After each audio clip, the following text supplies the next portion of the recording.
Hello everyone, thank you for tuning in, hope you're all good. And I'm going to be the mighty Dowie today, going up against the Lizardmen. I feel a little bit of a traitor going against my own Lizardmen brethren, but we'll see how it goes. I'm going to be led by the mighty White Dwarf. My opponent's going to be led by Tehenowin. So let's have a little look at our armies. Now in the front line I do have a few units of miners with blasting charges. I really like these guys, they're fairly cheap and the blasting charges do a lot of damage to skinks especially. Throwing those in, and I assumed my opponent was going to take a lot of red crested skinks which are very good against dwarfs but are slightly squishy themselves. So hopefully the miners and the blasting charges do a lot of damage. Now I have a lot of dwarf warriors in the back line here forming a second rank and a little bit of reserve. These guys do fairly decent against most Lizardmen infantry. They don't do the most damage to Saurus warriors, but Saurus warriors don't do too much to them, so they hold quite nicely and they hold very well against skinks. And hopefully they hold the line so my range tools can actually do the damage. So I do have a unit of Thunderers here in the back just for a bit of overarching fire. I have the cannon right here.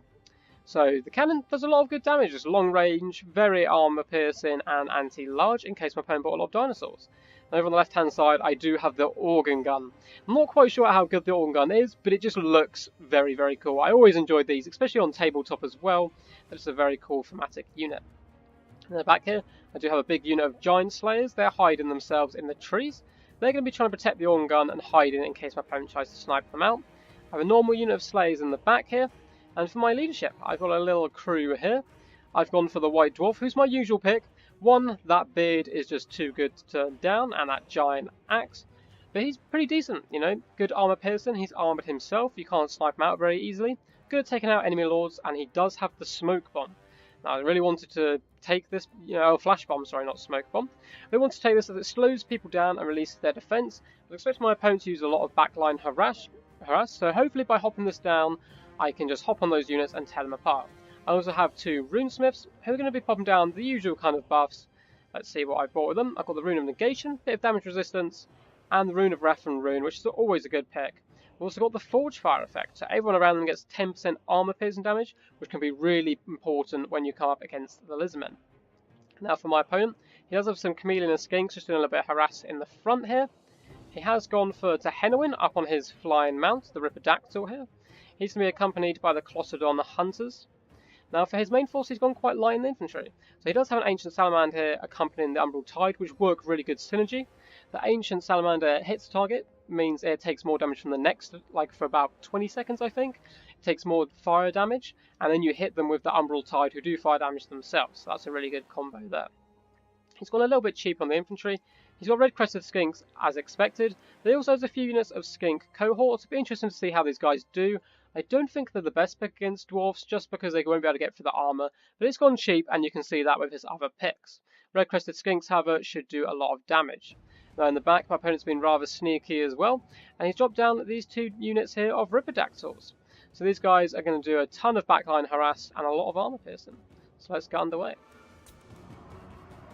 My opponent is trying to move around these two on the left flank. I didn't actually see these Ripidactyls in the back, I wasn't looking for them, I was kind of focused on what was in front.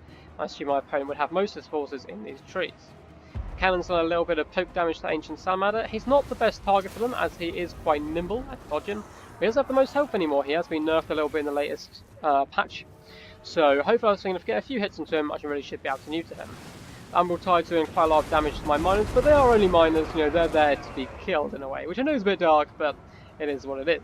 Thunderers have moved up and fired a few shots in just to scare them off. And as you can see, they're quite squishy themselves and they've taken a little bit of damage.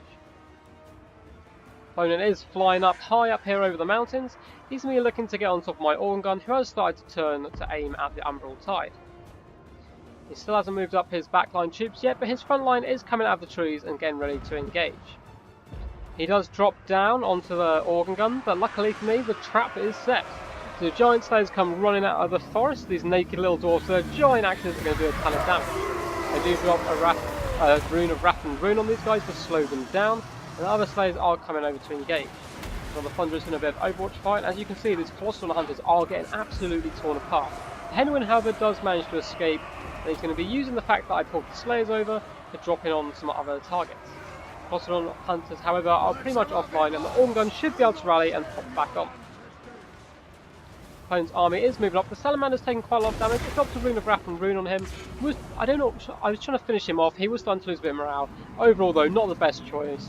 You want to use that rune on actual units where it does a ton more damage.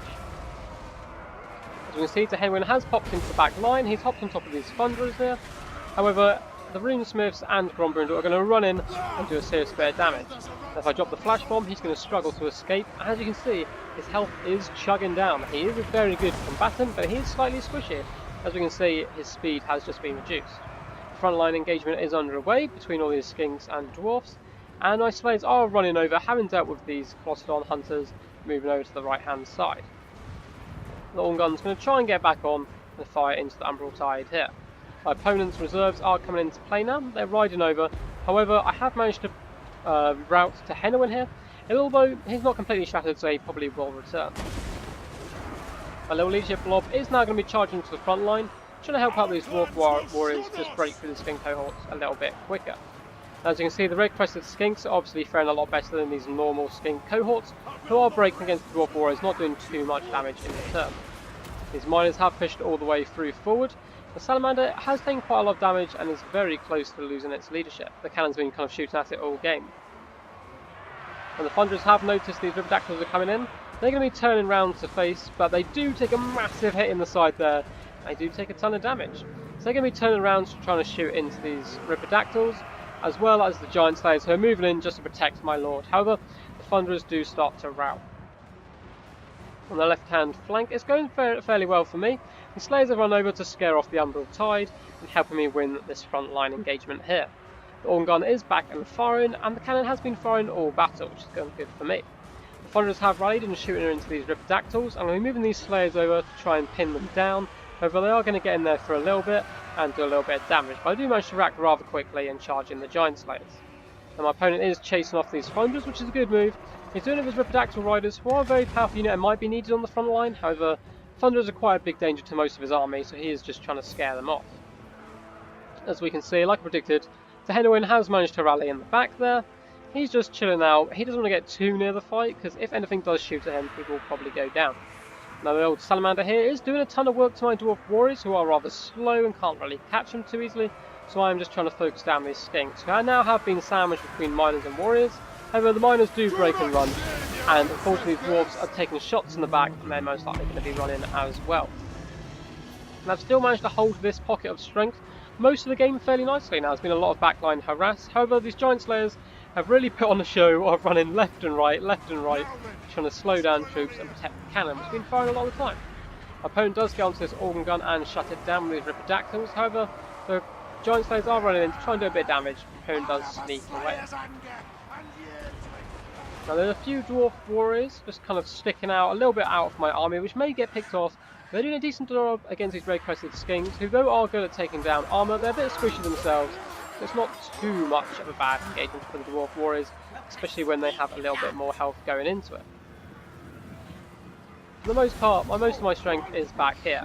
I formed a little blob as my opponent does try and jump to my Thunderers. I do take down the Salamander here. In fact, it might have even been one of the cannon crew, it looks like, who took down the mighty beast itself. However, it did collapse, breaking this cannon. And then this little blob is going quite well for me, because the Runesmiths are dropping all their buffs, which are affecting all of these troops. And Grombrindle has popped his no fear, or has no fear trait, which makes all my army unbreakable in this very key moment. Tehenwyn up here just firing in some shots there himself, although he is close to breaking just by seeing all his troops slowly get brought down. His Chaos Warriors in the back are doing a decent job. Ones on the right do break, but they've managed to distract 2 units of red-crested Skinks. Tehenwyn is almost broken now. It looks like he might just about break, but he's kind of teetering on the edge there as he flies over the battle. I was trying to shoot at him with Thunderers, but unfortunately they do break. I have no range left.